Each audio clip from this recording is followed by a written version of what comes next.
Cape Cod Broadcasting weaves the listening environments of 99.9 WQRC, Ocean 104.7, WFCC Classical 107.5, Cape Country 104, and CapeCon.com's website experience to reflect the lifestyles of the people who live, work, and play on Cape Cod. We hope that you enjoy this podcast. This is Sunday Journal. I'm Dan McCready. Wastewater is one of the Cape's biggest and most expensive problems. The Cape Cod Commission was tasked with creating a plan to address this issue, an approach known as the 208 Plan. Joining me today is Paul Niedzwiecki, Executive Director of the Cape Cod Commission, who will discuss the plan and provide us with an update on its progress. And thank you so much for joining us today. Thank you, Dan. So first of all, just for those who are maybe not familiar, would you mind just describing what the 208 Plan is? Sure. 208 actually refers to Section 208 of the Federal Clean Water Act. The Clean Water Act was passed in 1972, and it was really geared towards point source, sort of toxic pollution stuff that comes out of pipes. And there was a lot of federal money involved in the planning and in the capital construction at that point in time.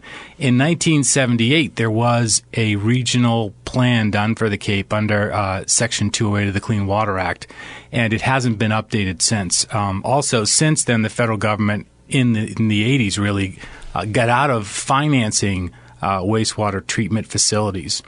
And so we find ourselves now in 2013 looking at Clean Water Act standards, water quality standards, looking at a deteriorating marine water quality in our bays and estuaries, and trying to figure out how to take a 35-year-old approach and make it relevant to sort of solving today's water quality problems. So the Commonwealth of Massachusetts last January took the unprecedented step of naming the Cape Cod Commission as the regional entity charged with updating that 1978 208 plan as it relates to an area-wide water quality management plan for the Cape, with a focus really on nutrients and nitrogen in particular, which is the limiting particulate that we look at in saltwater systems.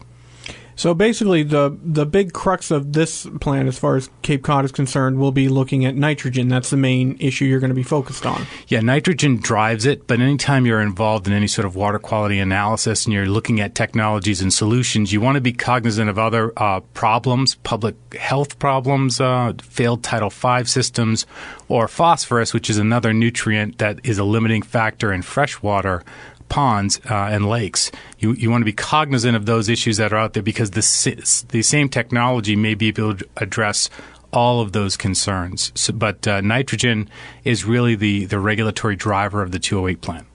Now, somebody who is from maybe outside of Cape Cod is going to look at our wastewater issue here and say, you know what, on the other side of the bridge, they have that thing called the MWRA. Everybody seems to like that over there. Why don't we just do that here and the problem solved? Yeah, that's not a real popular choice on the Cape, and for good reason. Mm-hmm. The Massachusetts Water Resources Authority in the greater Boston area was really set up as a result of a federal lawsuit. And the MWRA's challenge was really to update outdated and sufficiently degraded sewer systems that were already in place, some of which had been in place for 100 years. On the Cape, the problem is very different. Cape Cod, as a region, has less than 4% of the population of the Commonwealth of Massachusetts, and we have 20% of the Title V systems, or the on-site wastewater disposal system. So it's not the same kind of problem, and I don't think it would produce the same sort of solution. So I don't think that's an option for the Cape. We have relatively little infrastructure, and what we need is an approach that doesn't mandate that we overbuild things that we don't need and can't afford. Now, one of the approaches here seems to be watershed by watershed, and that kind of goes along with what we were just talking about, but that seems to be a big component of any 208 plan here. Yeah, the regional approach that we've taken, the regional plan has a couple of primary goals, the first of which is it's a watershed management plan, because the watershed really delineates the jurisdiction of the problem. Anything you put into the ground in a particular watershed flows along that same path and contributes to water quality in whatever estuary or embayment it hits. So when this when this gets done, how much do you think this is going to cost to implement these changes, or is there a figure you could put on it? There have been a lot of really big numbers out there in the past, anywhere from $6 to $8 billion. And to put that in context, when the MWRA was doing the Boston Harbor Cleanup Project 25 years ago, they were talking about a $6 billion project that they constructed for a little over $4 billion. That is a big number, and it is a tough number to nail down, because we're assuming with those larger numbers that some outside source is going to force us to sewer every resident on Cape Cod, and that's what produces those bigger numbers. We already know, really 12 months into the designation, 6 months into the plan, that we can do it for a lot less. We can do it a lot differently, and we can do it for a lot less money. Because the bottom line on Cape Cod is if a plan to remediate water quality isn't affordable, it's just not doable. And since we're talking about affordable, and we mentioned that state and federal authorities are probably going to be looking over us on this, first of all, the question I do have is, do you think that there will be a lot of involvement from the EPA, from the State Department of Environmental Protection, going forward with this plan, and what will that involvement exactly be? Yeah, the EPA and the Massachusetts Department of Environmental Protection, as well as the Secretariat, EOEA, have been very involved, and they've been great partners. They've resourced the planning effort that we have, and they've been very supportive. And that 208 approach down here has an opportunity to deal with the unique nature of the problem on the Cape, and that gives us an opportunity to talk with state and federal regulators about regulatory flexibility, and giving us an opportunity to try more alternatives instead of a traditional approach down here. And I think that they've been very strong partners in that discussion, and they will remain so. The question is always, will the state and the federal government step up on the financial side and help us offset some of the costs? Yep. And what's clear is that neither the Commonwealth of Massachusetts nor the federal government are going to step in and write us a big check and say, here, go fix your problem in a traditional way. So that's not going to happen. We've made some assumptions in regional planning that at least 50% of any capital costs associated with fixing this problem should be borne by the state and the federal government, but we think we can be smarter about how we ask for that money and more targeted in our approach. And I think in that way, I believe in a relatively short period of time, the state and the federal governments will be financial partners in helping us address this. The state has already moved in that direction. They did 7 or 8 years ago create a 0% component to their state revolving loan fund. That is really the only money that's available for wastewater construction out there for communities like the Cape that are struggling with nitrogen. There's a new bill that's been filed by the Senate President that's moving through the legislature right now that would bring even more help. So instead of just 0%, there is the possibility that there would be principal forgiveness, which in effect is a grant from the state over time. So there's already been tremendous movement and support by the Commonwealth of Massachusetts, and we expect that to continue. And you mentioned something when you've been meeting with various selectmen boards to talk about this, that we do have to mention the way we ask for this money, and to mention how much the state actually does, how much Cape Cod contributes to the Commonwealth of Massachusetts. Absolutely. The Cape and its seasonal economy is a big part relative to its population to the overall economy of the Commonwealth of Massachusetts. We send to Beacon Hill over $700 million annually and receive back in unrestricted local aid about $30 million. So one of the approaches, one of the potential financial approaches is that if the state isn't going to help us with a big grant program, they should at least allow us to keep more of the money that we generate here to deal with our biggest environmental problem, which happens to also be our biggest economic problem. And when you've been meeting with selectmen about this, what has been the reaction of local governments to what you've been telling them so far? Well, I think the local governments have been positive. I mean, they're reactive to the message. It's not. I don't think they're not hearing from us a traditional sort of regulatory message. We understand that it has to be affordable. We want to push the envelope on how we do this. We want to get regulatory flexibility. We want to be smarter about how we ask for help from the state and the federal government on the financial side. And really what we're doing at the commission, another primary goal of the plan, is we're not developing an optimal plan. The 208 plan will not produce one plan to fix this whole problem. We are narrowing the parameters, but creating important and powerful decision support tools that will be used on a local and hyperlocal level. So the choice about which technology or how a community or a watershed is going to solve this problem should be left up to those people that live in that watershed. So while we're trying to put this in one big solution set for the Cape so that we can tell the state and the federal government that here is a solution set of possible solutions for the Cape and get our hands around that. We want to be able to attract those off-Cape resources on a regional basis, but the decisions on how to move forward and comply with water quality standards should be left on a local or hyperlocal level.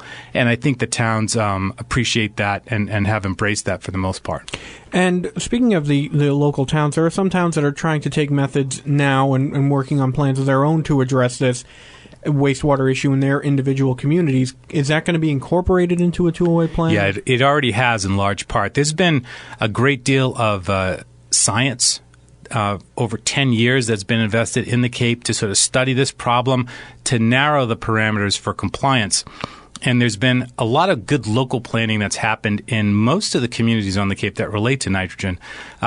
Those communities, though, up until the 208 plan, have been planning under an old regulatory regime. And so I believe that the 208 plan brings with that this regulatory flexibility in a new way to move forward and implement some of these plans so that they're not forced to look at a comprehensive plan that encompasses the entire jurisdiction of a municipality and tries to guess over 20 or 30 years how much this thing is going to cost. And it winds up pinning big numbers to these plans that are simply not realistic numbers. And so we have been working very recently with MEPA and DEP and the town of Falmouth, which is going through a comprehensive wastewater management planning process right now, to take a different approach to certifying some of these early phases and early projects.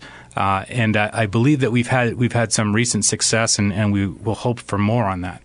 Now, another group that is going to be weighing in on any of this, of course, is environmentalists and all the environmental groups. What has been their response to the plan as you've been rolling it out so far? Or have you heard from them much?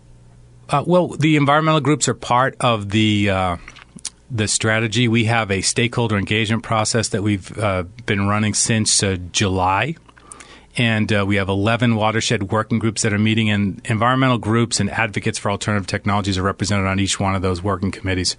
So I think they look at the technology matrix that we've put together, which is really unprecedented on a national level. And they know that we are looking at every possible way to solve this problem, and that the preference really is to do it without concrete and steel, and to do it in a way that is as natural and as respectful to the landscape as possible. So I think there's been a lot of positive reaction from environmental groups. Now, of course, there is also another reaction that comes up with this 208 plan where somebody says, why do we have to do anything at all? Yes. What is the response to that? That's the basic question. And what we have to be able to articulate better for everyone is, what is the cost of doing nothing? And really, the most expensive thing we can do as Cape Codders, people who have a stake in this community, is nothing. Because as these estuaries and embayments start to continue to degrade, ultimately that decreased water quality is going to impact in a big way our seasonal economy. And at some point, it will impact real estate values, and that will impact every single homeowner on the Cape. And so what we're trying to do in the 208 plan is, if we do nothing, we risk on Cape Cod an economic dislocation that will be significant. If we're forced to do the wrong thing and sewer too much with collection footprints that are too big, that also, although it may preserve the environment, will cause an economic dislocation. So what we're trying to do with the 208 plan is to carve out an approach that's down the middle, that really puts first and foremost the 216,000 year-round residents of Cape Cod and tries to avoid any economic dislocation associated with dealing with this problem the wrong way or not dealing with it at all. Now, this plan, since you've been rolling it out, this began in January of last year, if I'm correct? The Commonwealth designated the commission January of last year. It takes a while to get some of the contracts signed with some of the resources associated with that. We really began work in earnest last June. And so we have a draft plan due to the Commonwealth on June 1st of this year and a final plan due on January 1st of 2015. So in the time that you've been rolling out this plan, has there been any significant changes as you've been presenting it to people, that from the beginning stages to now? Well, the stakeholder engagement process has I think, been enlightening, and it's really an opportunity for us to get out there and to demonstrate to people that this is a planning process that has a great deal of integrity associated with it and really is seeking input from those participants. So we have over 170 people engaged in that process Cape-wide, and we will be meeting in a Stakeholder Summit on February 6th in just a few weeks at the conference center in Hyannis to discuss a Stakeholder Summit where we are 6 months into the plan and what we're going to be doing over the next 6 months. So I think there has been a greater level of education. We've recently surveyed the stakeholders. There seems to be tremendously positive support of the process to date. The second 6 months will engage local leaders more, municipalities, DEP, EPA. And so we've had a lot of support. I think there has been changes suggested and implemented on the regulatory side. There has been a reaction on the financial side from the Commonwealth. We can do more and we will do more. But I think the plan has already had a very positive impact on developing a solution that we can afford on Cape Cod. All right. Well, unfortunately, we are just about out of time, but I wanted to thank you so much for coming in today and discussing with us this very important issue, and thank you so much for giving us this update. Always my pleasure, Dan. Thank you very much. My guest today was Paul Niedzwiecki, Executive Director of the Cape Cod Commission. To learn more about the 208 plan, visit the Commission's website, capecodcommission.org. There will also be a Stakeholder Summit on February 6th at the Resort and Conference Center in Hyannis. I'm Dan McCready, and this is Sunday Journal. This podcast is a presentation of Cape Cod Broadcasting, which is solely responsible for its content. Thank you for listening. For more information, please visit us at capecodbroadcasting.com.